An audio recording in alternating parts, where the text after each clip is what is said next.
10,000 ብር ካፒታል ይዘን ነው ወደዚህ ቢዝነስ የገባን። ሰው ያደርገው እቁብ ነው ይላሉና የተወሰነች መጠነኛ ከማግኘት ደሞዜ ላይ እቁብ ጥል ነበር። ያቺን እቁብ ለዚህ ለምፈልገው አላማ ነበር ያዋልኩት። በዛ ዳዴ ያለ ቢዝነስ ነው ዛሬ ትልቅ ሆኖ የብዙ ሰራተኞች እንጀራ መብያ ቤት የፈጠርነው። አይኑን ጨፍኖ ቢዝነስ ውስጥ ገብቶ ሰክሰስፉል የሆነ ሰው የለም። ጅም ሰጠው ህልም ሳይኖር ሲቀር ጊዜ የሰጠው ነገር ይዘገያል እንጂ ሁሉ ነገር ባንተ እጅ ውስጥ መውደቁ አይቀርም። የሚሰራው ቢዝነስ ምን ያህል ተርፋል? ችግርን ለመፍታት ብቻ ከሆነ ቢዝነስ አይደለም፣ ዶኔሽን ተቋም ነው የሚሆነው። ስለዚህ ምን ያህል ፕሮፊት ያስገኘኛል? ግዴታ ነው ቢዝነስ ሰራ ካላጠረፍክ ያደክም ልትሄድ አትችልም። ቢዝነሱን ልታሳድገው አትችልም። ቀጣይነትም አይኖረው። ዋነኛው ነገር መክሊት ነው። ያለህን ችሎታ ማወቅ። ሁሉም ሰው ሲፈጠር የሆነ መክሊት አለ።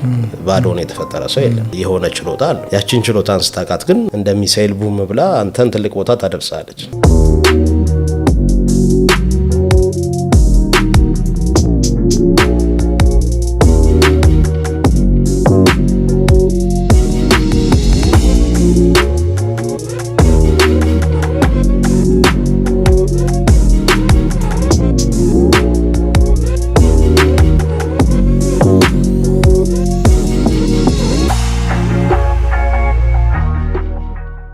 ሰላም ጤና ይስጥልን። የተወደዳችሁና የተከበራችሁ ቤተሰቦቻችን እንደምን ቆይታችኋል? ፈጣሪ ይመስገን እኛ በጣም ሰላም ነን። እንግዲህ ዛሬ በዛሬው ፕሮግራማችን ከስቱዲዮአችን ሆነን በፖድካስት ኢንጂነር ኤልያስን ይዘንላችሁ ቀርበናል። ዛሬ ይዘንላችሁ የቀረብነው እንግዳችን በስራ ፈጠራ ላይ የሚታወቅ በተለይ ማሽነሪዎችን በማምረት የብዙዎችን ችግር የፈታ እንግዳ ነው ይዘንላችሁ የመጣ ነው። ምን አይነት ማሽን ነው የሚሰራው? እንዴትስ ይህን ስራ ሊጀምር ቻለ? ብዙ ትምህርቶችን ስለምንጋራ ፕሮግራሙን ከመጀመሪያው እስከ መጨረሻው መከታተል። ለቤታችን አዲስ ይሆናችሁ ላይክ፣ ሼር፣ ሰብስክራይብ በማድረግ ተቀላቀሉን። ይህንን በማድረግ እኛንም ማበረታቱን። ቀጥታ ወደ ፕሮግራሙ።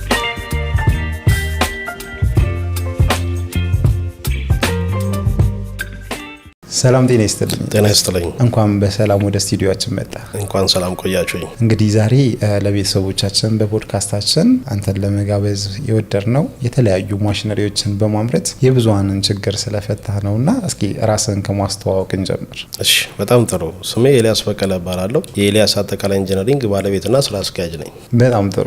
እስኪ እንደው ኤልያስ ኢንጂነሪንግን ከማንሳታችን በፊት ራሱ ኤልያስ ማን ነው የሚለውን ማንሳት ብንችል። በጣም ጥሩ። እሺ፣ ራሴን ለማስተዋወቅ ተወልጄ ያደግኩት እዚሁ አዲስ አበባ ነው። ሳሪስ ብሔረ ጽጌ የሚባል አካባቢ ነው ተወልጄ ያደግኩት። የአዲስ አበባ ልጅ ነኝ። እስኪ እንግዲህ አሁን ተሰማርተበት ያለው የስራ ዘርፍ በኢንጂነሪንጉ ነው። ከኢንጂነሪንጉ ማሽነሪ ላይ ነው ያለውና ይሄኛውን ዘርፍ ከመቀላቀል በፊት ያየኸው የሰማኸው ወይ ደግሞ የተነሳሳበት ሚስጥር ምንድን ነው? ወደዚህ ቢዝነስ ልገባ የቻልኩት በመጀመሪያ በሙያዬ እንደነገርኩት ዲዛይነር ነኝ ብያለሁ። ላለፉት 16 ዓመታት በዲዛይን ሙያ ስራ አገልግያለሁ። የተለያዩ የግል ድርጅቶች ላይ ዲዛይንና የምርት ክፍል ኃላፊ ሆኜ አገልግያለሁ። ለ14 ዓመት ያክል ሰርቻለሁና በዛን ወቅት ምንድነው መሰለ ወደዚህ ቢዝነስ ውስጥ እንድገባ ያነሳሳኝ ሰራበት የነበረው ድርጅት ከውጪ የተለያዩ ማሽኖችን የሚያስገባ ድርጅት ነው። ከብራዚል፣ ከህንድ፣ ከጀርመን፣ ከጣሊያን፣ ከቻይና የተለያዩ ማሽኖችን ያስገባል እና እኔ በዛ ወቅት ላይ የዲዛይንና የምርት ክፍል ኃላፊ ሆኜ እየሰራው እያንዳንዱ የሚገቡት ማሽኖች እዚህ መመረት የሚችሉ ማሽኖች ናቸው። ስለሆነም እዚሁ መስራት እንችላለን በሚል ከባለቤቱ ጋር በመነጋገር አንድ ማሽን ይገባል። እኛ ያንን ማሽን ሙሉን በትነን ሙሉ ዲዛይን ሰርተን ወደ ብዜት 10-20 ወደ ማምረት ገባን። ከዛ የተጀመረ ሀሳብ ነው። አሁን እንግዲህ ከውጭ የሚመጡ ማሽኖች እንደምታውቃቸው በጣም ኤክስፔንሲቭ ናቸው። በዛን ወቅት ደግሞ ፎረን ከረንሲ ዶላር ማግኘት ከባድ ነበር። ስለዚህ ምንድነው ያደረግነው? ከዛ የሚመጡትን ማሽን የኛን ልምድና እውቀት ተጠቅመን በሀገር ውስጥ የሚገኙ ማቴሪያሎች ቀይረን እዚሁ ሀገር ውስጥ ምንም አይነት ፓርት ከውጭ ሳይመጣ እዚሁ ሀገር ማምረት ጀመርን። መነሻችን እንግዲህ ያ ነው። በጣም ጥሩ። እንግዲህ የሆነን ቢዝነስ ስንጀምር እንኳን የማሽነሪ ትንንሽ ከሱቅ በደረት የራሱ እንነሳ ቢባል በጣም ትልልቅ ፈተናዎች አሉ። ጸንቶ ለመቆየት በተለይ የሚያበቃው በጣም ጽናት ነው ብዬ አምናለሁና እንዴት የመጀመሪያዎቹን ስቴፖች ልታልፍ ቻልክ? ፈተናዎቹስ ምን ነበሩ? እውነት ነው። ያው ቢዝነስ ስጀምር አልጋ በአልጋ የሆነ ነገር መጠበቅ የለብም። ብዙ ፌስ የምታደርጋቸው ቻሌንጆች አሉ። ለምሳሌ የመጀመሪያው ግብአት ከማግኘት አንጻር፣ ግብአት ላይ በጣም እንደምታውቀው ሀገራችን ላይ ሰፊ የሆነ የማርኬቲንግ ክፍተት አለ። እኛ የምንፈልጋቸውን ማሽኖች ለማምረት ማናገኛቸው እቃዎች ሁላ ነበሩ።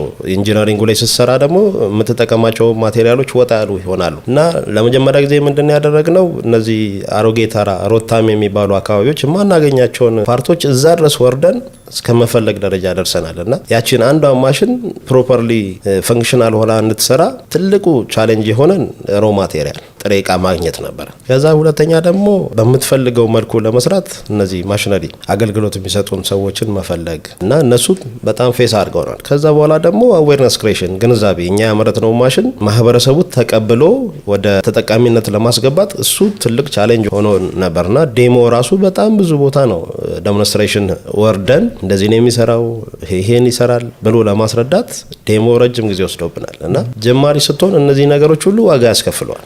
እንግዲህ ከፍተኛ ገንዘብ ነው የምታወጣባቸው። እንደገና ፕሮቶታይፕ አንድ ለማውጣት ብዙ ምርምር ነው የምታካሄደውና እነዛ ነገሮች ከፍተኛ ቻሌንጅ ነበሩና ተስፋ የሚያስቆርጡ ነገሮች ነበሩ። ግን አልቆ ደግሞ ዴሞ ላይ ሰክሰስፉል የሆነ ነገር ስታይ ትልቅ ተስፋ የሚሰጥ ስራ ነው። በጣም ጥሩ፣ በጣም ደስ ይላል። ባክግራውንድ በዲዛይን መሆኑ ረድቶኛል ብለኛል። በጣም የሚያስማማኝ ፖይንት ነው። ማለት ማሽንን ዲዛይን ማድረግ ትልቁ ፓርት ነው።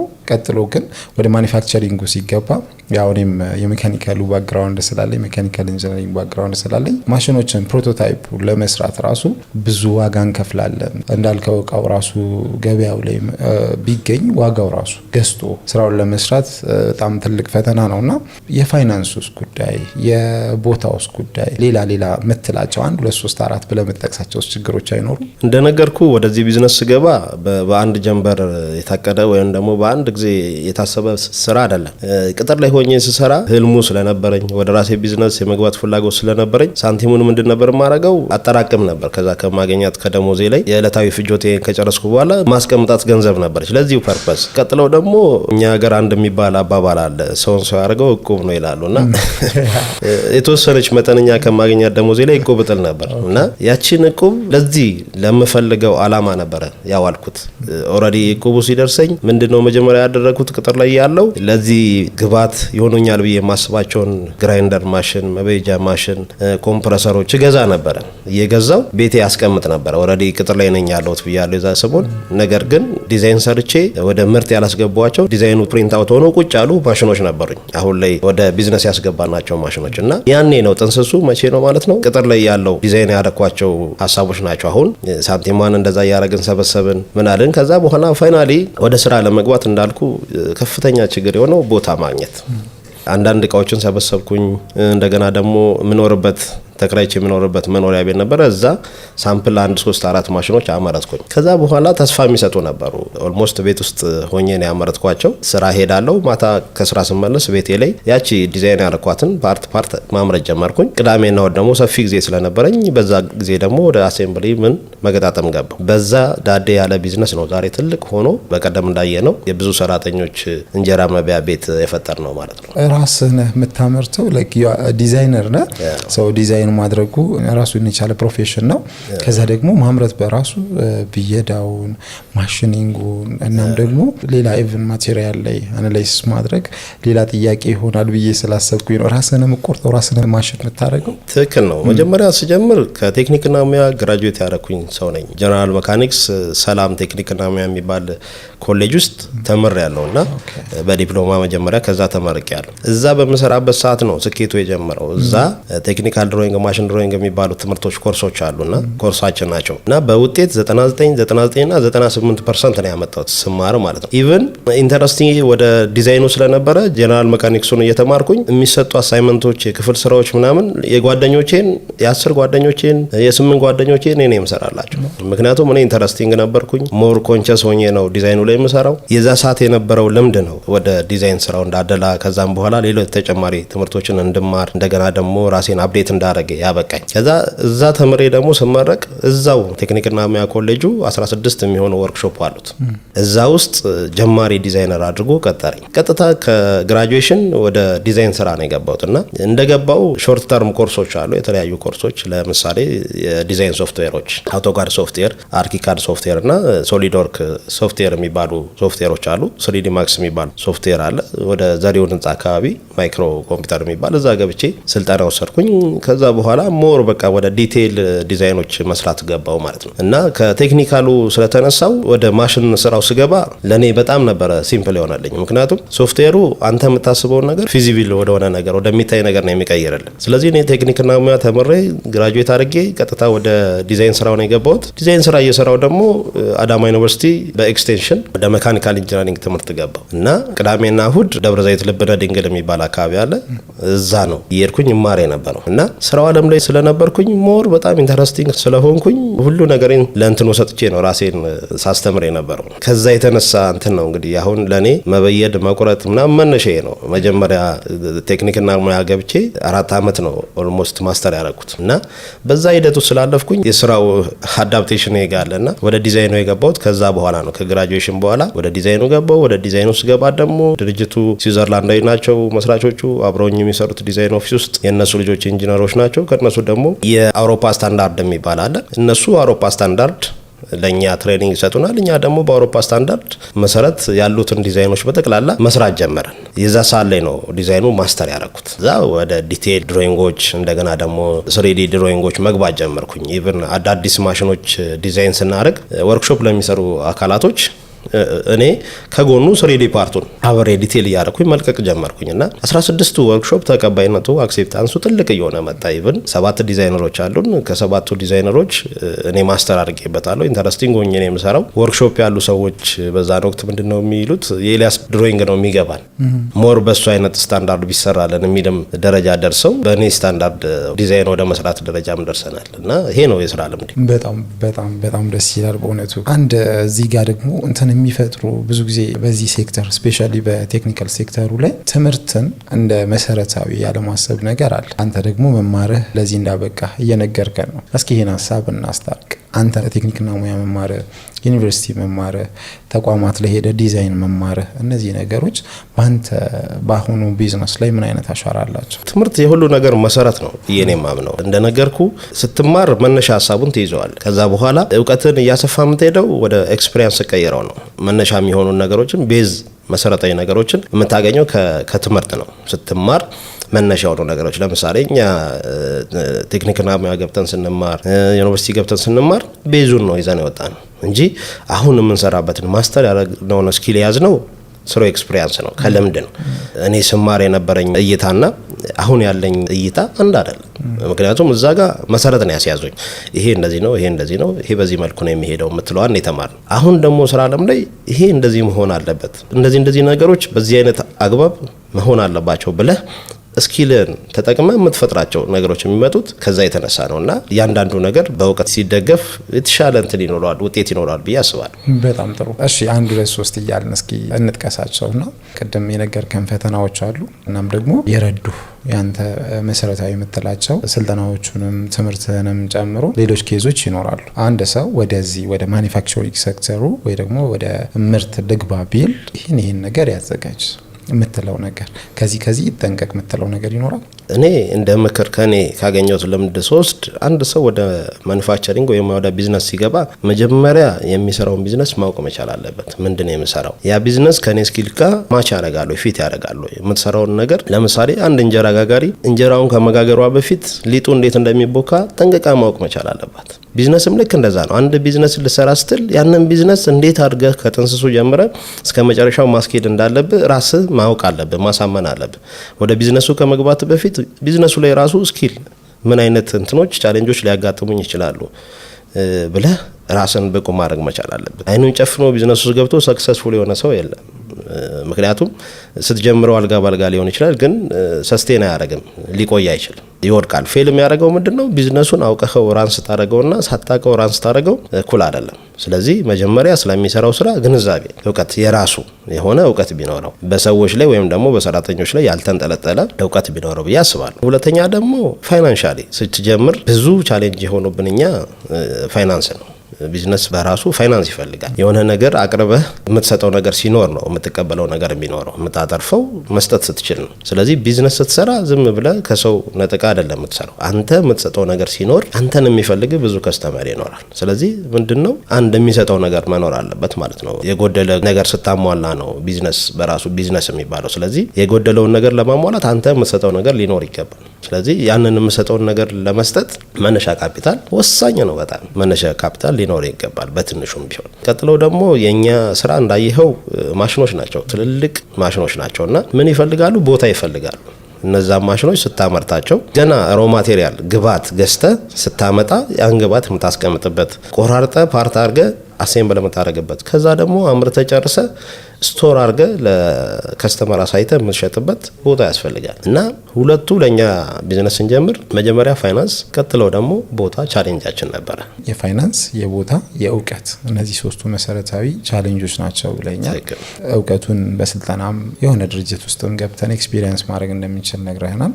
የፋይናንሱን ችግር ከምን አንጻር እንፍታው? ሀገራችን ላይ ብዙ የፋይናንስ ተቋማቶች አሉ። ለምሳሌ እነዚህ ብድር ተቋማቶች፣ የተለያዩ ብድር ተቋማቶች አሉ። አዲስ ብድር የሚባል አለ፣ እንደገና ዋሊያ ፋይናንስ የሚባሉ አሉ፣ ኦሮሚያ ካፒታል የሚባሉ አሉ። አሁን ደግሞ በስፋት ሰፊ ከሰራ ደግሞ ልማት ባንክ አለ እና ወደ እነሱ ጠጋ ብሎም የተለያዩ ቢዝነሶችን መነሻ ሀሳብህን እንደገና ደግሞ ቢዝነስ ፕላንን አቅርበ ማግኘት ይቻላል። 80% ብድር ማግኘት ይቻላል። በዛም መስራት ይቻላል ብዬ አምናለሁ። የሆነ ሰው ቢዝነስ ውስጥ ሲገባ ሞቲቬሽን ወይ ደግሞ ይሄ ተነሳሽነት የምንለው ነገር ነው ወይስ ዲሲፕሊን ይሄ መሰጠት የሚለው ነገር ነው የሚያስፈልገው? ቤዚካሊ ስናይ በጣም ብዙ ወጣቶች በተነሳሽነት ተነስ፣ ሂድ፣ ተነስ፣ ጀምር በሚባሉ ኦራል የሆኑ ሞቲቬሽን ተነስተው የሆነን ስራ ጀምረው ከስራው ሲወጡ እናያለን እና ብዙዎችም ደግሞ በሀሳብ ደረጃ ኢቨን ሞቲቬሽን ስህተት ነው እስከ ማለት የደረሱ ወጣቶችን እስከ ማፍራት ደርሰናል።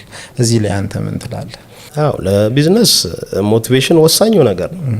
ሞቲቬት ካላረክ የሆነ ቢዝነስ ውስጥ ልትገባ ትችላል። ግን ያ ሞቲቬሽን ጉልበት የሚሆነ ዲሲፕሊን ሲኖር ነው ተቀባይነትን የምታገኘው። እንደገና ደግሞ ለቢዝነሱ ታማኝ ስትሆን ነው ስኬታማ የምትሆነው። ስለዚህ መነሳሳትህን ወደ ትልቅ ቢዝነስ የምትቀይረው ያንተን ፕሮዳክት ያንተን ሰርቪስ ለሚጠቀም ሰው ዲሲፕሊን መሆን መቻል አለብህ። እንደገና ያንተን አውትፑት ለሚጠቀም ሰው ሆነስቲ መሆን አለብህ፣ ታማኝ መሆን አለብህ። የምትሰጠው ነገር ፌክ ያልሆነ ነገር ትክክለኛ የሱን እንትን የሚቀይርለት። ለምሳሌ እኛ ማሽን ስንሸጥ ያ ማሽን ሄዶ የራሱን ሰብል ወቅቶ የአካባቢውን ሰብል በክራይ ለመስራት ነው የሚገዛን። ስለዚህ ትረስት ቢውልድ አድርጓል። ያ ሰው ከኛ እምነት አሳድሯል። በእምነት ነው መጥቶ እኛን የሚገዛን ያንን ማሽን። ከዛ በኋላ ከወሰደ በኋላ አንተ ሆነስት ሆነ ያልከውን ነገር ተግባራዊ ካረክለት ቢዝነስ እየሰፋ ይሄዳል። ምክንያቱም የሱ ተጠቃሚነት አካባቢው ያለ ሰው፣ እህት፣ ወንድሙ፣ ፋሚሊው እንዲመጣ ያደርገዋል። ግን አንተ ስትሸጥለት ቺት አርገኸው ዝም ብለህ በሞቲቬሽን ብቻ ራስን አነሳስተ ሰጥተ የምትጥለው ከሆነ ቢዝነሱ ሰስቴን አያደርግም ብዬ አምናለሁ። ስለዚህ ዲሲፕሊን በጣም ወሳኝ ነው። ዲሲፕሊኑ ከምን ይመነጫል? አንደኛ ከታማኝነት ለምትሰራው ስራ ጥሩ ነገር ሰርተ ስትሰጥ ከዛ ይመነጭ ይሆናል እና ሞቲቬሽን እና እንትኑ አንድ ላይ መሆን አለበት ብዬ አምናለሁ። በጣም ጥሩ፣ በጣም ደስ ይላል። ይሄ ቢዝነስ አሁን ባልከኝ ፈተናዎች ውስጥ አልፎ የሚጠይቅህን ጠይቆ ሊጀመር ነውና ሲጀመር በምን ያህል ካፒታል ተጀመረ? እኛ ስንጀምር ኦልሞስት እንደነገርኩ መጀመሪያ ላይ ከዚች ከደሞዜ ማግኛትን ብር ሰብስቤ አንድ ፕሮቶታይፕ አንድ ማሽን ሰርቼ ነበር። ያንን ማሽን ይዤ እንደገና ደግሞ ከፋሚሊ ጋር በመሆን ከእናቴ ከባለቤቴና ከወንድሜ ጋር በመሆን 10,000 ብር ካፒታል ይዘን ነው ወደዚህ ቢዝነስ የገባ ነው። ስለዚህ አሁን ያቺ 10,000 ብር አንዳንድ ነገር ያችን ማሽን ለመሸጥ የተለያዩ ግብዓቶችን ለመግዛት እንጂ ማሽን ለማምረት የምትውል አልነበረችም።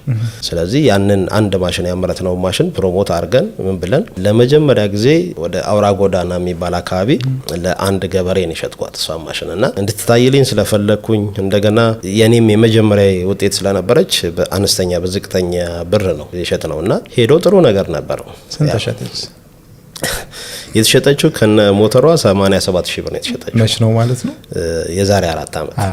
አዎ። እና እንደምታውቀው ማሽን ነው፣ ትልቅ ነገር ነው። እኛ የፈለግነው የዛን ጊዜ ለመጀመሪያ ጊዜ ከእጃችን እንዲወጣ ነው። እና ከእጃችን ወጥቶ ውጤቱን ነው እንጂ ትርፉን አልነበረም የፈለግነው። እንዳጋጣሚ ሆኖ ሰውየው ገዛን፣ ወሰደ። አጣዳፊ የጤፍ ውቂያ ስራ ነበረው፣ ወቃበት። ከሱም አልፎ ጓደኛውን ላከልኝ እና ጓደኛውን ሲልክልኝ ኦልሬዲ እኛ እጃችን ላይ ሸጠን ምንም ማሽን የለንም። ስለዚህ መጣ፣ ቀብድ ከፈለን፣ አድቫንስ ተቀበል ነው። በ135,000 ብር ሁለተኛዋን ማሽን ጀመረን እና በዛ ሂደት ነው እያለ ዛሬ ላይ ስቶክ ለመያዝ የበቃ ነው። በፊት ኦርደር ተቀብለን ነበር የምንሰራው። ይመጣል ከስተመር ምን ላምርትልህ የሚለውን ለማሳመን እንሞክራለን በእኛ አቅም። ከዛ በኋላ እናመርትለታለን ውል አስረን። አሁን ላይ ግን ኦልሬዲ አምርተን በስፋት አምርተን ስቶክ ላይ ይዘን ሲመጣ የሚፈልገውን ማሽን አይቶ ቼክ አድርጎ ጭኖ እንዲሄድ ነው እያደረግን ያለ ነው። በጣም ጥሩ። እንግዲህ ከዛች ከአንድ ማሽን ቤት ውስጥ ሆነ ከሰራሃት ከአንድ ማሽን ተነስተ አሁን ማሽኖችን አምርቶ ስቶክ ላይ አስቀምጦ እስከ መሸጥ ድረስ ስትነሳ ከተለያየ ከቤተሰብ በተሰበሰበ ገንዘብ መነሳትህንም ነግረናልና 10,000 ብር አሁን ምን ያህል ደርሰናል? አሁን እግዚአብሔር ይመስገን ካፒታላችን ከፍ ብሎ ወደ መካከለኛ ደረጃ የሚባል ኢንዱስትሪ ላይ ደርሳል። በርካታ ማሽኖችን ተክለናል። ወደ 6 ትልልቅ የፋብሪካ ማሽኖች ተክለናል። 13 ቋሚ ሰራተኞች አሉን።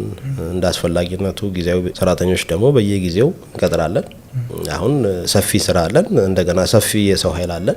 በጣም ደስ ይላል። እንግዲህ ሰው ስራን ሲጀምር በሁለት ምክንያት ሊጀምር ይችላል ብዬ አስባለሁ። አንዱ ስፔሻሊ ቅጥር ውስጥ ካለን አንደኛው ከቅጥር ለመላቀቅ ይጀምራል። አንደኛው ሲጀመርም የተቀጠረው ለሚያስበው ለዛ ስራ ሆኖ እናገኘዋለን እና ስንሰማም እንደዛ ነው። ያንተን ከቅጥር መውጣት ከምን አንጻር ነው? ያው እኔ ቅጥር ላይ ያለው በመሰረቱ ያለውበት ቦታ ትልቅ ደረጃ ነበረ። የዲዛይንና የምርት ክፍል ኃላፊ ነኝ። ትልቅ ደሞዝ ይከፍሉኝ ነበረ ድርጅቱ ላይ።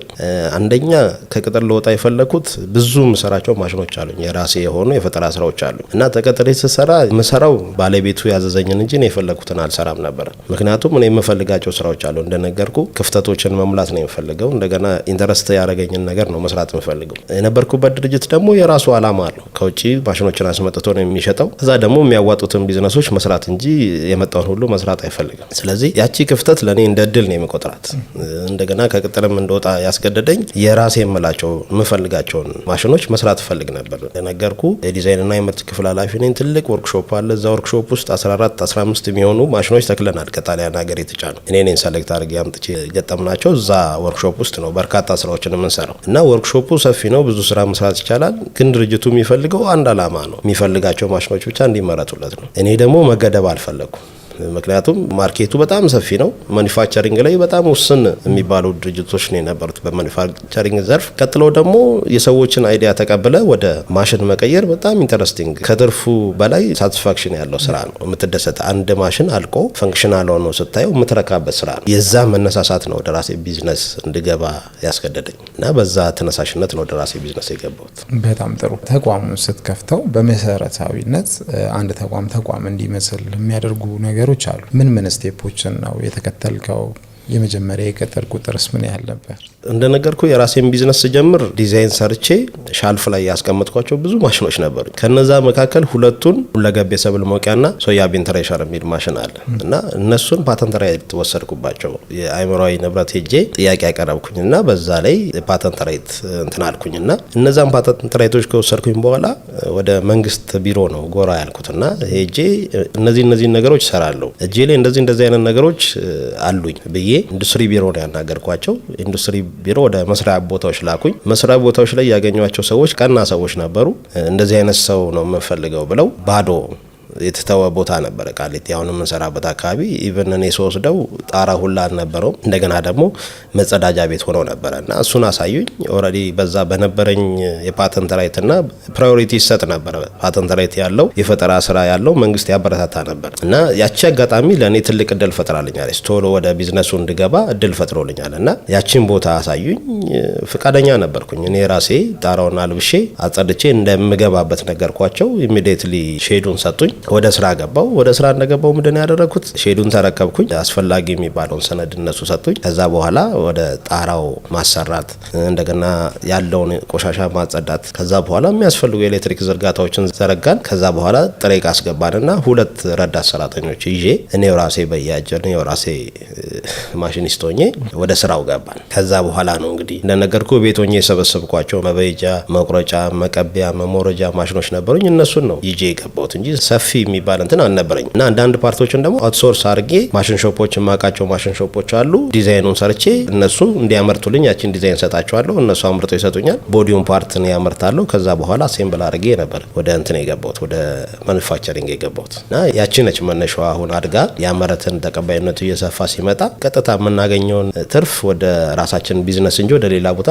የሄደ ምንም አይነት እንትን የለም። የምናገኘውን ቤኔፊት ወደ ምንድን ያመጣ ነው? ወደ ችግሮቻችን። ለምሳሌ ማሽን አልነበረንም፣ ወደ ማሽን። ትልልቅ መበጃዎች አልነበሩንም፣ ወደ ትልልቅ መበጃዎች። ካፓሲቲያችንን ቢውልድ ለማድረግ ነው ጥረት ስናደርግ የነበረው። እግዚአብሔር ረድቶን በአጭር ጊዜ ውስጥ በ4 ዓመት ውስጥ አሁን የምታየውን ኢንዱስትሪ ለማድረስ ይችለናል። በጣም ደስ ይላል በእውነቱ። ማለት በጣም የፈጠነ እድገትም ነው፣ ትልቅ ቫልዩ የሚሰጠው አይነት ነው። ወደፊት ብንገፋው ኤልያስ ኢንጂነሪንግን ምን አይነት እቅዶችን ይዞ ነው የሚንቀሳቀሰው? በጣም ጥሩ። አሁን እንደነገርኩ የተነሳ ነው ከአነስተኛ ማሽነሪ ምርት ነው ስንጀምር። ቅድም አላብራራውልም። አነስተኛ ማሽነሪዎች ለምሳሌ የጤፍ መውቂያ ማሽን፣ የስንዴ መውቂያ ማሽን፣ የበቆሎ መፈልፊያ ማሽን ለማምረት ነው የተቋቋም ነው። አሁን ላይ ግን ከዛ አልፈን ወደ ትልልቅ ገልባጭ ተሳቢዎች ወደ ማምረት መተናል። እንደገና ደግሞ የመኖ ማቀነባበሪያ ማሽኖች በፋብሪካ ደረጃ ሌብል ያሉ የመኖ ማቀነባበሪያ ማሽኖችን ወደ ማምረት መተናል። ወደፊት ፊውቸሪቲ ደግሞ የምናስበው ምንድነው? ትልልቅ የሚባሉ ማሽኖችን አምርተን ምስራቅ አፍሪካ ሌብል ኤክስፖርት ማድረግ ነው ፕላን የምናደርገው። እንደገና ደግሞ አሁን ያሉንን ማሽኖች ደግሞ በጣም በተሻሻለ መልኩ ደረጃቸውን ኳሊቲያቸውን ከፍ አድርገው ኤክስፖርት ስታንዳርድ ሆነው ኢቭን ለሀገራችን ገበሬዎች በአነስተኛ ሂሳብ ተደራሽ እንዲሆኑ ነው የምናስበው እና በዛ ደረጃ ለመስፋት ነው የምናስበው። በጣም ጥሩ። እንግዲህ የሆነን ቢዝነስ ስለማሳደግ ስለማስፋት ስናስብ አሁን ባነሳልኝ መሰረት እንግዲህ ኢቨን በምስራቅ አፍሪካ ደረጃ ከፍ አድርገን እያሰብን ነው። ለዓለም መብቃታችን አይቀርም በያዝነው መሰረት ማለት ነው። ምን ኮንፊደንስ ቢኖረን ነው ቢዝነሳችን ያድጋል እንድንል የሚያበቃን? ምን መሰረታዊ ቢኖረን ነው? መሰረታዊ ነገር ብዬ የማስባቸው ቅድም እንደነገርኩ አንደኛ ለቢዝነሱ ራስን መስጠት መቻል አለብን። ለቢዝነሱ ራስን ስትሰጠው ቢዝነሱን በደንብ ኤክስፒሪየንስ ታደርገዋል። በደንብ ኤክስፒሪየንስ ያደረከውን ቢዝነስ ደግሞ ራን ማድረግ አይከብድም። ስለዚህ አንተ ያወቅከውን ነገር፣ አንተ የተረዳውን ነገር፣ አንተ የምትጠቀመውን ነገር ለማህበረሰቡ የምታቀርብ ከሆነ ቢዝነሱ ያድጋል፣ ስኬታማ ይሆናል። ስለዚህ አንድ ቢዝነስማን የሆነን ነገር መስራት ሲያስብ እዛ ላይ ብዙ ነገሮችን ሰፈር ማድረግ መቻል አለበት። አንደኛ ጉልበቱን መጠቀም አለበት፣ ሁለተኛ ጊዜውን መጠቀም አለበት፣ ሶስተኛ ደግሞ ገንዘቡን ለዛ ቢዝነስ ማፍሰስ መቻል አለበት። ከዛ በኋላ ነው ወደ ውጤት የሚመጣው። ጊዜ የሰጠው ነገር ይዘገያል እንጂ ሁሉ ነገር በአንተ እጅ ውስጥ መውደቁ አይቀርም። ለምሳሌ እኛ ስንጀምር ብዙ ጊዜያችንን ለዛ ለጤፍ መውቂያ ማሽን ስለሰጠን ምን እናደርግ ነበረ? ገበሬው ጋር ወርደን ምን ገበሬው እንደሚቸገር ምን እንደሚያስፈልገው ማሽኑ መጀመሪያ ያመረትናት ማሽን ምን ጉድለቶች እንዳሏት በደንብ ዲቴል እናጠና ነበር። ካጠናም በኋላ ግን ባገኘነው ልምድ መፍትሄ የሰጠነው ማሽን ደግሞ ድጋሚ ወስደን ዴሞ በምናደርግበት ጊዜ ውጤቱን ታየዋል። ከዛ በኋላ አንተ የረካበትን ነገር ለተጠቃሚ ስታስተላልፍ ቢዝነሱ ሰስቴን ያደርጋል ማለት ነው፣ ይቆያል፣ እያደገም ይሄዳል። አሁን እየሰራችሁ ያላችሁት ስራ እርሻው ላይ ነው ትኩረት ያደረገው ነው። እሱስ ዘርፍ ለምን ተመራጭ ሆነ በእናንተ ዘንድ? ተመራጭ የሆነው ዋነኛ ምክንያት እንደምታውቀው 75% የኢትዮጵያ ሕዝብ ገበሬ ነው። ግብርናችን ደግሞ ገና አልተነካም፣ ሜካናይዝድ ወደሆነ እርሻ አልገባንም። አሁንም ስቲል ነው። በ20ኛው ክፍለ ዘመን እኛ ነን በበሬ እያረስን ያለነው። ስልጣኔ በጣም ይቀረናል። በዛ ምክንያት ደግሞ ጥናቶች እንደሚያሳዩት ከ30 እስከ 35% ሎስ አለ። እንደ ሀገር የምናጣው በውቂያ ወቅት የምናጣው ከፍተኛ የሆነ ምርት አለ። ስለዚህ ያንን ሎስ ለመቀነስ እኛ በሙያችን ሙሉ ፎከስ አድርገን ወደ ግብርናው ገባን። እንደገና ደግሞ ሁለተኛ ደግሞ ግብርናው ከፍተኛ እድል ይዞ ነው የመጣው። አሁን ምንድነው የመጣው? ለኛ ትልቅ እድል ይዞልን የመጣው የበጋ ስንዴ በመስኖ እንዲዘራ የተደረገው ነገር። ኢማጂን እንግዲህ በፊት አንድ ጊዜ ወይም ደግሞ እንደ አካባቢ ሁኔታ ሁለት ጊዜ ነበር የሚታረሰው። አሁን ግን ኦልሬዲ የበጋ የመስኖ ስንዴ ስላለ በመስኖም እርሻው የተሰራ ስለሆነ ከፍተኛ የሆነ ማርኬት እንትናል። ስለዚህ ትኩረት አድርገን እዛ ጋር ያለውን ክፍተት ለመሙላት ግብርናውን የመረጥነው ለዛ ነው። በጣም ጥሩ። ያው እንግዲህ ይህን ጥያቄ ስጠይቅ ሰው ከሚኖርበት ከሚሰራበት ከተወለደበት ካደገበት አካባቢ አንጻር ቢዝነሱን ሪፍሌክት ያደርጋል ብዬም ስላሰብኩኝ ነው። ያው የአዲስ አበባ ልጅ ብትሆንም በእርሻ ላይ በሚሰራ ድርጅት ውስጥ ስለሰራ እሱ ጠቅሟል ብዬ አስባለሁ። እውነት ነው። ያው እዛ ላይ ብቻ አይደለም። የአዲስ አበባ ልጅ ሆኜ ተወልጄ ሳድግ በቤታችን ብዙ ነገሮች ነበሩ። ለምሳሌ ከብቶች ነበሩን፣ በጎች ነበሩን፣ ፍየሎች ነበሩን፣ እርግቦች፣ ዶሮዎች፣ ሁሉ ነገር አለን እና ቤረጽጌ ነው ተወልጄ ያደግኩት ብያለሁ። ልዩ ስሙ ፉሎ አካባቢ ይባላል። ፉሎ ለዚህ ለላፍቶ ቅርብ ነበረ። ላፍቶ እንዳሁኑ ሰፈር ከመሆኑ በፊት ጫካ ነበረ፣ ትልቅ ጫካ ነበረ። እኛ በዛ ሰዓት እነዛ ከብቶችን ከትምህርት ቤት መልስ ቅዳሜና እሁድ ከብቶቹን በጎቹን ፍየሎቹን ይዘን ማገድ እንወጣ ነበር ከወንድሞቼ ጋር እና በዛ ሰዓትም በጣም ኢንተረስቲንግ ነበርኩኝና ለመጀመሪያ ጊዜ ስንዴ አጭደው እዛው ገበሬዎቹ ጠብሰው ትንኩቶ የሚባል ነገር አለ እና በእጅ እንደዚህ አሽተ ስንዴውን ትበላል የስንዴ ቆሎ እና የስንዴ ቆሎ በልቼ ነው ያደኩት። አዲስ አበባ ልጅ በሆንም የገጠሩን ስራ በቅርበት አውቀዋለሁ። በጣም ደስ ይላል። ሌላው ምናልባት እንግዲህ በዚህ በማሽነሪ ፕሮዳክሽን ላይ ማሽኖችን ስናመርት እንደ ሀገር እኛ ሀገር ላይ እኛም እንደ ሚዲያ የተለያዩ ኢንተርፕራይዞችን እየቃኘን የምናያቸው ነገሮች አሉና ከገዢው ኦር ከሚጠቀመው አካል የሚነሱ ኮሜንቶች አሉ። ያጨራረስ ችግር አለ፣ ፊኒሺንግ እይታ ላይ በጣም ጠንካራ ማሽን እየሰራን እነሱ ችግሮች ደግሞ ድርጅቶች ላይ ፊድባክ ሆነው ሲመጡ ይታያሉና ኤልያስ ኢንጂነሪንግ በሚሰራቸው ማሽኖች ከመጀመሪያው ጀምሮ እስካሁን ባለው ምን አይነት ኮሜንቶችን ሲያስተናግድ ነበር? ከኮሜንት አታመልጥም። ምክንያቱም እንደነገርኩ ገና ብዙ ይቀረናል። ጀመርነው እንጂ የምንፈልገው ራንክ ደረጃ ላይ አልወጣን። እንደነገርኩ እኛ የምንሰራባት ቦታ ከመንግስት የወሰድናት ሼር ነች። እንደገና ደግሞ እያንዳንዱ አንድ ማሽን ሲሰራ ብዙ ስኪል የሆኑ እንትኖች ይፈልጋል፣ ባለሙያዎች ይፈልጋል። አንደኛ ማሽኑን የሚሰሩ ማሽኒስቶች፣ ሁለተኛ በያጆች፣ ሶስተኛ ደግሞ ኳሊቲውን ለመጠበቅ የምንጠቀማቸው እነዚህ ቀለም ቀቢዎች ስቲክ አድርገው ፊኒሺንጉን የሚሰሩ ሙያተኞች ይጠበቃል። እኛ ስንጀምር ሁሉንም ነገር እኛው ነን የምንሰራው። ማሽኒስቱንም እኛ ነን የምንሰራው፣ ብየዳውንም እኛ ነን የምንሰራው፣ ክሊኒንጉንም ከዛ በኋላ ቀለም መቀባቱንም ባሉን አነስተኛ ሙያተኞች ነው እየሰራን ያለነው። አሁን ላይ አንድ ስቴፕ አድርገን እነዛን ስፕሊት አውት አድርገን በየደረጃው ማሽኒስት የሚሰራው ለብቻ፣ ብየዳ የሚሰራው ለብቻ፣ ቀለም የሚቀባው ለብቻ አድርገናል። ነገር ግን ገና የምንፈልገው ደረጃ ላይ አላደረስነው። እንደነገርኩ የምንሰራባት ቦታ በጣም ጠባብ ነች። ከኢንዱስትሪ ቢሮ ጋር ሰፊ ስራዎችን እየሰራን ነው። ኢንዱስትሪ ቢሮ ያቀረብናቸው ጥያቄዎች አሉ እንዲያግዙን፣ ተደራሽነታችንን እንዲሰፋ። የምናመርተው ለአንድ ለሁለት ገበሬ አይደለም፣ ኢትዮጵያ ስላለው ለመላው ገበሬ ነው እኛ ማሽኖቻችን ተደራሽ እንዲሆኑ የምንፈልገው። እንደዛ ለማድረግ ምን ያስፈልገናል? ሰፊ ቦታ ያስፈልገናል። አንደኛ የምንሰራቸውን ፓርቶች ለይተን በየራሱ ቦታ ላይ ማስተር ለማድረግ፣ ሁለተኛ ደግሞ ማሽኖች አልቀው ለብቻው ኳሊቲውን ጠብቆ የሚቀባበት ቦታ፣ ሶስተኛ ደግሞ ስቶር የምናደርግበት ቦታ ለማዘጋጀት ከኢንዱስትሪ ቢሮ ጋር በስፋት እየሰራን ነው። ወደፊት እዛ ሌቭል ላይ ደርሰን በጣም ጥራታቸው እንደነገርኩ ኤክስፖርት ስታንዳርድ ሆኖ ይወጣሉ ብዬ አስባለሁ። አሁን ላይ ግን እንደሚቀራን ነው የምናስበው። ገና እነዚህ ሌቭሎች ላይ እያመረትነው ነው፣ ፈንክሽናል ነው። ነገር ግን ወደ ኳሊቲ ገና ይቀረናል። ወደዛ ይቀረብን ምክንያት ምንድነው? አንደኛው ከቦታ ጥበት አንጻር፣ ሁለተኛ ደግሞ ስኪልድ የሆነ ሌበር ከማጣት አንጻር። እኛ አሁን ምንድነው እያደረገ ነው? ሰራተኛ እንቀጥራለን። ኦንጆብ ትሬኒንግ ሰራተኛው መጥቶ እየሰራ እናስተምረዋለን። ምን መስራት እንዳለበት፣ ምን ላይ ጎበዝ መሆን እንዳለበት፣ እንደገና ደግሞ እኛ ጋር ያለውን ኤክስፒሪየንስ ደግሞ ወደሱ ሼር በማድረግ የኛን ኤክስፒሪየንስ እሱ አዳፕት እንዲያደርገው እንደዛ አድርገን ነው አሁን ላይ እየሰራን ያለነው። እንደዚህ ቴክኒካሊ ባሉት ነገሮች እንደዚህ አይነት ሶሉሽኖችን መውሰዳችሁ በጣም ደስ ይላል። ደንበኞች ወደ እናንተ እንደዚህ አይነት ኮሜንቶችን ሲያቀርቡ በምን አይነት መልኩ እየፈታችሁ ነው እስከዛሬ ድርጅቱ ቆሞ እንዲቀጥል ትርፋማ ሆኖ እንዲዘልቅ ልታደርጉ የቻላችሁት? አዎ እኛ አምርተን እንደጨረስን ለደንበኛው አይናችንን ጨፍነን አይደለም እንሰጠው። ሁልጊዜም ማሽኖቹን ስናስረክብ ቴስት እናደርጋቸዋለን። ደንበኛው ባለበት ጤፍም ይሁን ስንዴም ይሁን በቆሎም ይሁን ቴስት እናደርገዋለን። ከዛ በኋላ ቴስት ስናደርግ ያየናቸው ችግሮች ካሉ እዛው ለመፍታት እንሞክራለን። ችግር ከሌለበት ግን ቀጥታ ወደ ስልጠና ነው የምንሄደው። ገበሬው ማሽኑን በደንብ ፕሮፐርሊ እንዲጠቀመው ሾርት ተርም ትሬኒንግ እንሰጠዋለን። ከ1 ሰዓት እስከ 2 ሰዓት የማይበልጥ ትሬኒንግ እንዴት አድርጎ ኦፕሬት ማድረግ እንደሚችል፣ ምን ነገሮች መታየት እንዳለባቸው፣ ሁለተኛ ደግሞ ሞተር እንዴት እንደሚያስነሳ እነሱን አሳይተን ነው ለተጠቃሚ የምናስተላልፈው። እና ያው የኳሊቲውንም ነገር እንደነገርኩ ነው። በጣም የወረደ ኳሊቲም አይደለም የምናመርተው። ፊኒሺንግ ላይ በጣም ብዙ የሚያስፈልጉ ለምሳሌ ሳንድ ብላስት የሚባሉ እንትኖች አሉ፣ ክሊኒንግ ሲስተሞች አሉ። እንደገና ደግሞ ፓውደር ኮት የሚባል በጣም ሻይን እንዲያደርግ ማሽኑ ሲቀባ ሻይን እንዲያደርግ ፓውደር ኮት የሚባል ፔንቲንግ አለ። እነሱም ቴክኖሎጂዎች ለመጠቀም ራሱን የቻለ ቦታ ያስፈልገናል። ስለዚህ እኛ ደግሞ እየሰራን ያለነው ወርክሾፓችን ብዙ ነገር ነው። ማሽን ሾፓችን ነው፣ መበየጃ ቤታችን ነው፣ ግራይንዲንግ የምናደርግበት ቦታ ነው። ከዛ በኋላ እዛቸው ወርክሾፓ ውጭ ላይ ወተን ፔንቲንጋችን ነው። ከዛ በኋላ ደግሞ ያለቀውን እቃ አሴምብል አድርገን ስቶራችን ነው።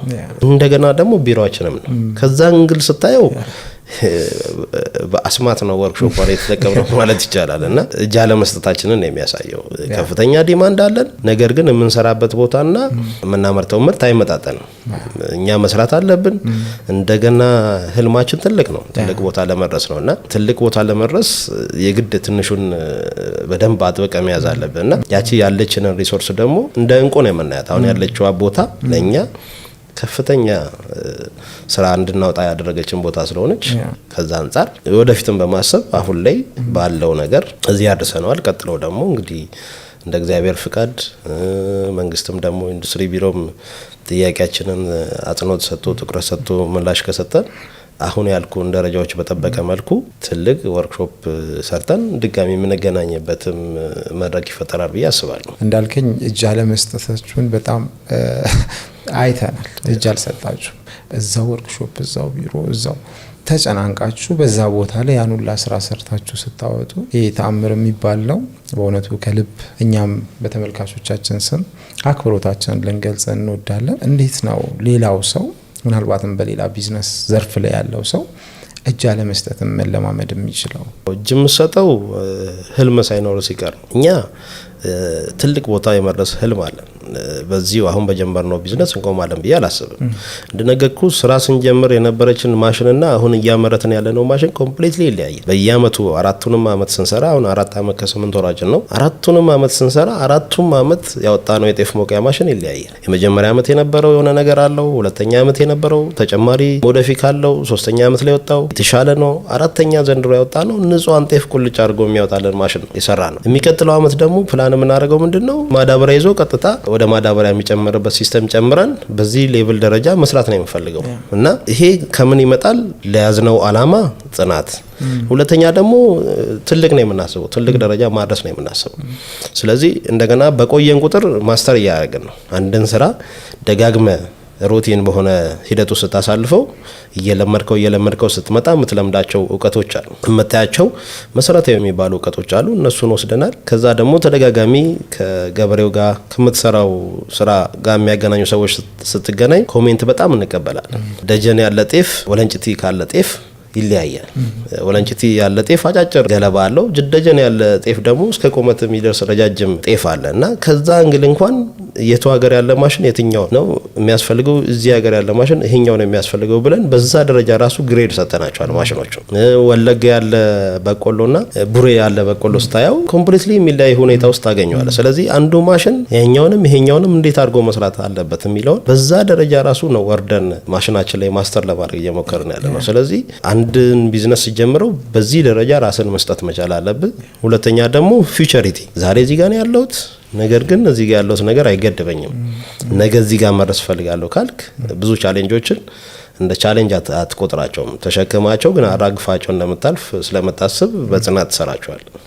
በጣም ጥሩ። እየሰራችሁ ባላችሁበት በኢንጂነሪንግ ዘርፍ ላይ ስፔሻሊ በእርሻ ላይ ባሉ ማሽነሪዎች ላይ ነው ተገደባችሁ ያላችሁት እንደማውቀውና ምናልባት እህት ኩባንያዎችን ወይ ደግሞ ሌሎች ድርጅቶችን ያላካተታችሁበት ምክንያታችሁ ምንድን ነው? እንደነገርኩ ገና ጀማሪዎች ነን።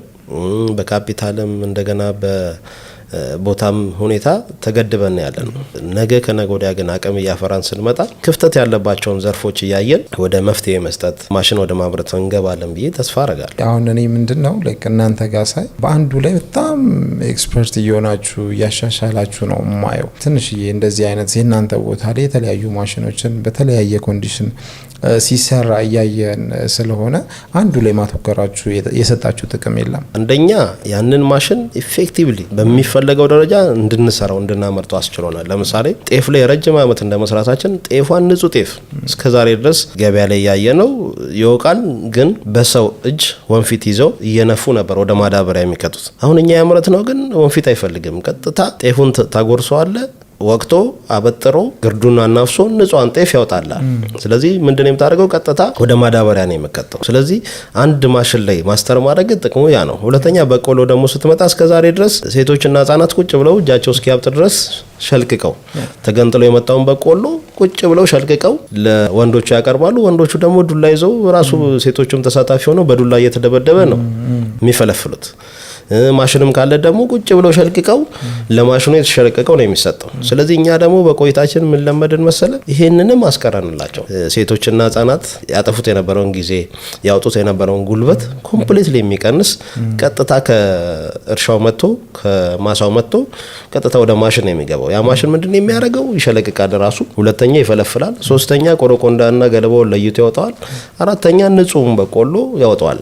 በአካፋ እየዛጎ ቀጥታ ወደ ማዳበሪያ ይጨምራሉ ማለት ነው። ስለዚህ አንድ ነገር ላይ ማስተር ስታደርግ በዚህ ልክ ማሽኑንም ችግር ፈቺነቱንም ትጨምረለታለህ፣ ኳሊቲውንም ትጨምረዋለህ። ኢቭን ኤፊሽንሲው የመፈልፈል አቅሙን 25-30 የነበረውን እኛ አሁን 40 አድርሰናል። 40 ኩንታል በአንድ ሰዓት የመፈልፈል አቅም አለው ይሄው ማሽን። ስለዚህ የራሳቸውን በፊት 2 ሳምንትም 1 ሳምንትም ለመፈልፈል የሚወስድባቸው የነበረውን ጊዜ ይሄ ማሽን ገብቶ በአንድ ቀን ጨርሶ ይወጣል። ስለዚህ ገበሬው ለአንድ ቀን ስራ አይደለም ማሽን ከኛ የሚገዛው፣ የራሱን በአንድ ቀን ከጨረሰ በኋላ ኢንካም ጀነሬት ያደርጋል። አካባቢው ላይ እየዞረ እያከራየ ቢዝነስ ይሰራል ማለት ነው። እንዳለኝ መረጃ አንድ በቆሎ መፈልፈያ የገዛ ገበሬ አካባቢው ላይ ያሉ ሰዎችን በኩንታል እያስከፈለ የሚሰራው ከ100 ብር እስከ 150 ብር አንድ ኩንታል የመፈልፈል ዋጋ ይጠይቃል። እንግዲህ 400 ኩንታል በቀን የሚፈለፍል ከሆነ ምን ያክል ገንዘብ እንደሚያገኝ ገበሬው ራሱ ኢማጂን እንግዲህ። ስለዚህ ትልቅ የቢዝነስ እንትንም ፈጥሮለታል ማለት ነው ያ ማሽን። ወደ ጤፉም ስትሄድ የጤፋችን ማሽን ጤፍ፣ ስንዴ፣ ገብስ፣ ማሽላ፣ ሩዝ ይወቃል። ይሄው አንዱ ማሽን ወንፊት በመቀያየር ብቻ ከዛ ደግሞ የሞተር ስፒድ አጀስት በማድረግ 5 ነገሮችን ይሰራል። ዘንድሮ ጤፍ የዘራ ገበሬ የሚቀጥለው አመት ስንዴ የሚዘራ ከሆነ ለስንዴ የሚሆን ማሽን ፍለጋ ያወጣ። ኦልሬዲ ማሽኑ እጁ ላይ ስላለ ወንፊቷን ብቻ በመቀየር ይወቃል ማለት ነው። አካባቢው ላይ ደግሞ ስንዴ፣ ጤፍ፣ የተለያየ ሰብል የዘራ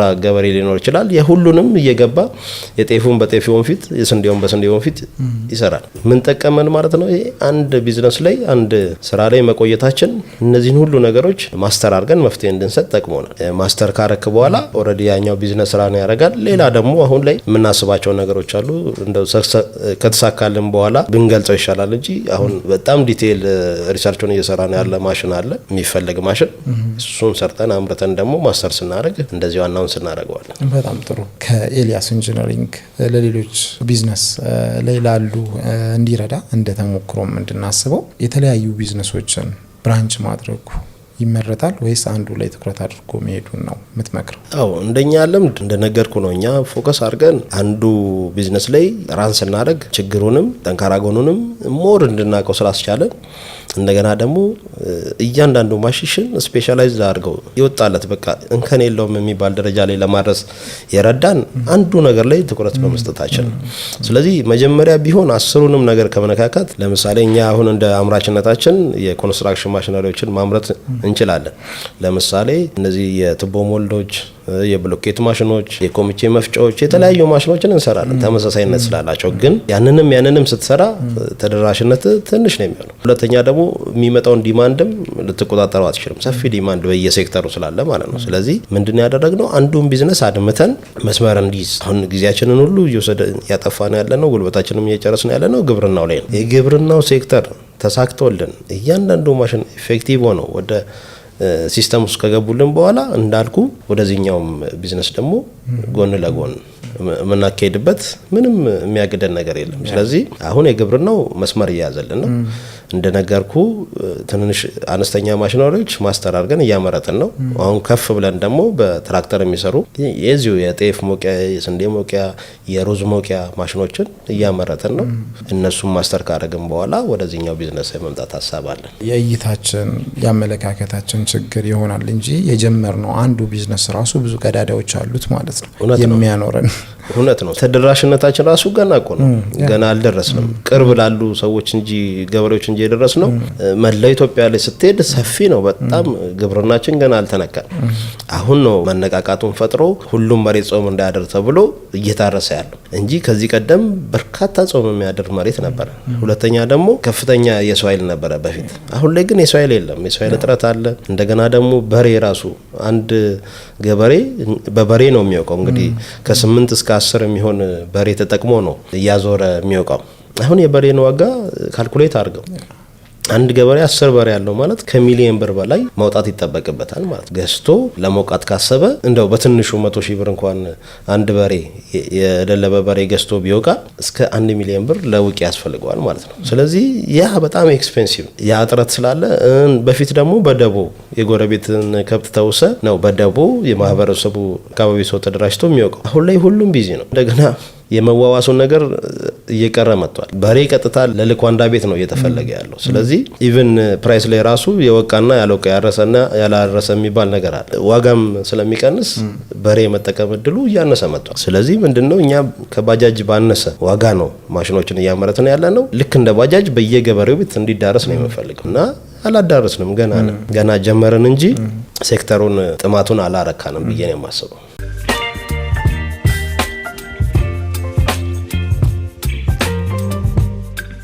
እንግዲህ በጣም ሰፊ የሆነ የውይይት ጊዜ ነበረ። አሁንም እንግዲህ እንደቀጠልን ነው። ቢዝነስ ይዘጋ ቢባል ምን ሲባል ነው መዘጋት ያለበት? ቢዝነስ ይዘጋ ሲባል እኔ እንደማስበው አንደኛ ውጤታማ ሳይሆን ሲቀር ኦልሬዲ በተሰማራበት ዘርፍ ችግር መፍታት ካልቻለ ያ ቢዝነስ አዋጭ አይደለም ብዬ አስባለሁ።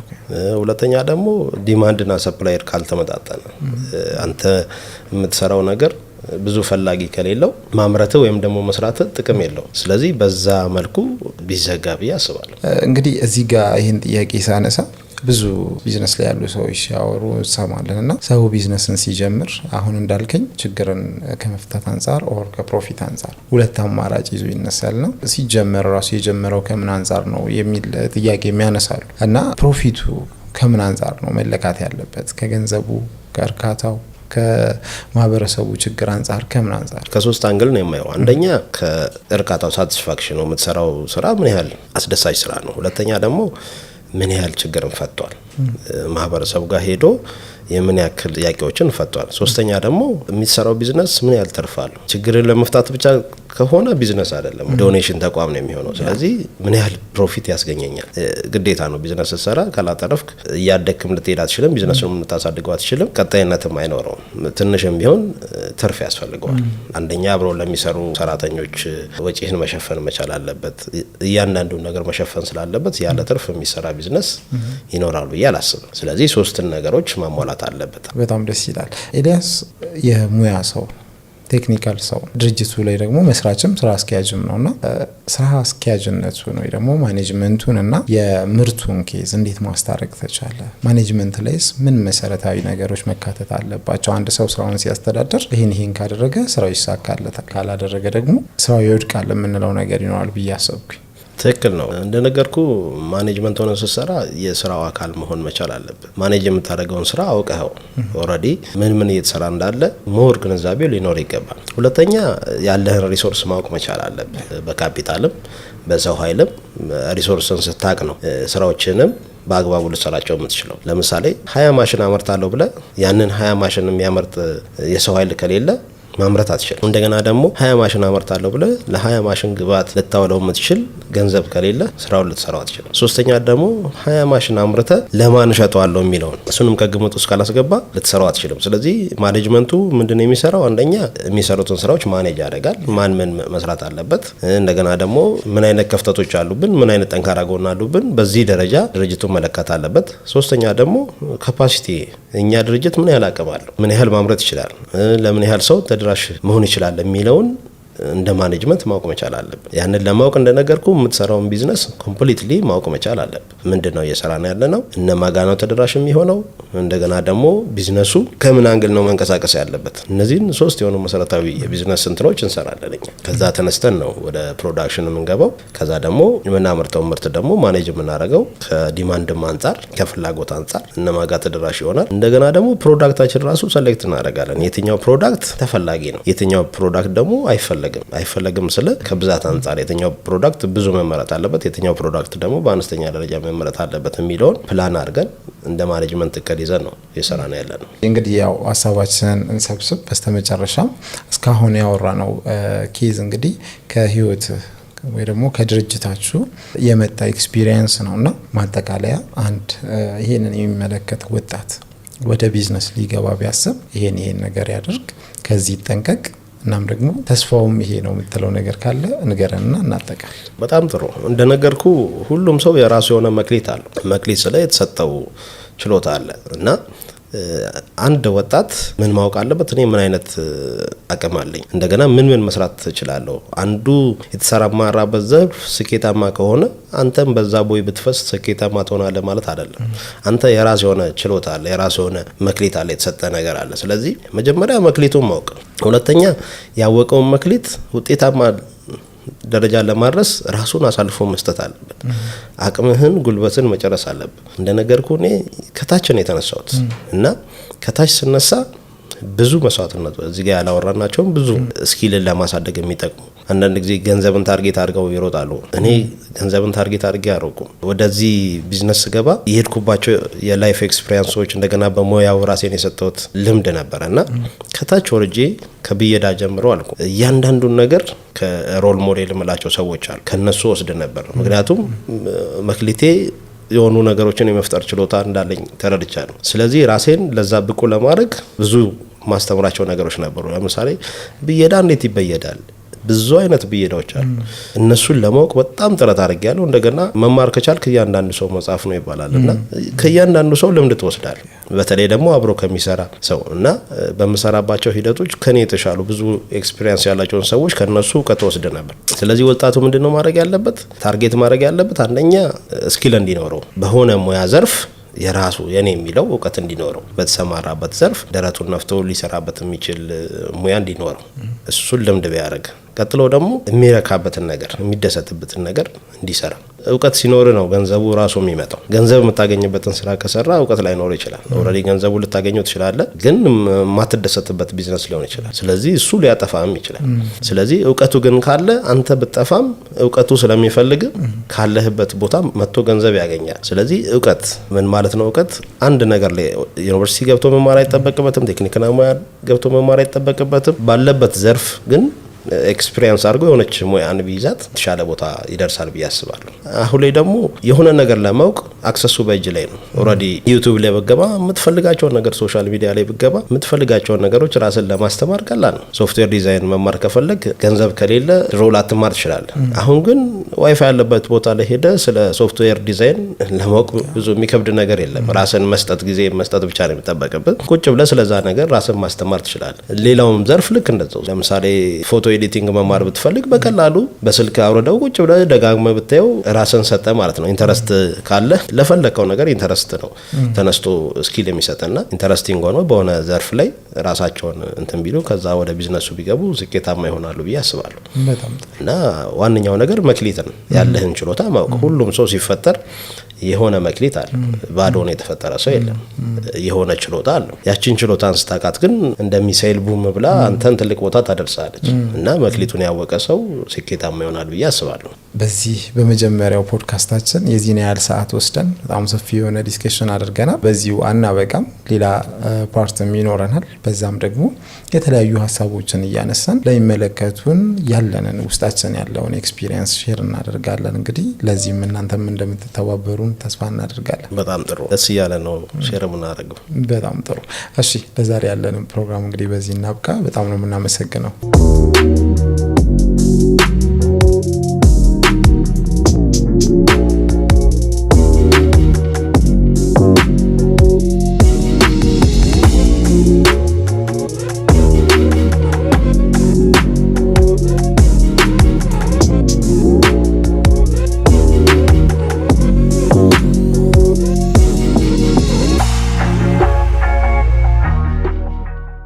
እንግዲህ የተወደዳችሁና የተከበራችሁ ቤተሰቦቻችን ባያችሁት መልኩ በጣም ሰፊ ሰዓት ወስደን ከኢንጂነር ኤልያስ ጋር የነበረንን ቆይታ በዚሁ አጠናቀናል። በዚህ ቆይታችን ደግሞ ያልተነኩ የሚባሉ ነጥቦች በጣም ጥቂት ናቸው በምንለው ደረጃ ብዙ ሀሳቦችን ለማንሸራሸር ሞክረናል። ከዚህም እናንተ ብዙ ተምራችሁበታል ብለን እናስባለን። ምናልባትም እንግዲህ አሁን በነበረን ቆይታ የተነሱት ማሽነሪዎች በኤልያስ ኢንጂነሪንግ የሚመረቱ ስለሆኑ እነዚህ ማሽነሪዎች ለማግኘት እነሱ ጋር ደውላችሁ እኛንም ብትጠይቁ ብትጠይቁን ደግሞ ወደዛው ሪዳይሬክት ልናደርጋችሁ ስለምንችል ይህንም እንዳጋጣሚ ልንጠቁማችሁ እንወዳለን። ፕሮግራማችንን በዚሁ አጠቃለን። አብራችሁን ስለቆያችሁ ከልብ እያመሰገንን እንድናነሳላችሁ የምታስቡት ሀሳቦች ካሉ በኮሜንት ቦክስ ላይ በማስቀመጥ ባነሳነውም ሀሳብ ዙሪያ የራሳችሁን እይታ እንድታንጸባርቁ እየጋበዝን ፕሮግራማችንን በዚሁ አጠቃለልን። አብራችሁን ስለቆያችሁ ከልብ እናመሰግናለን።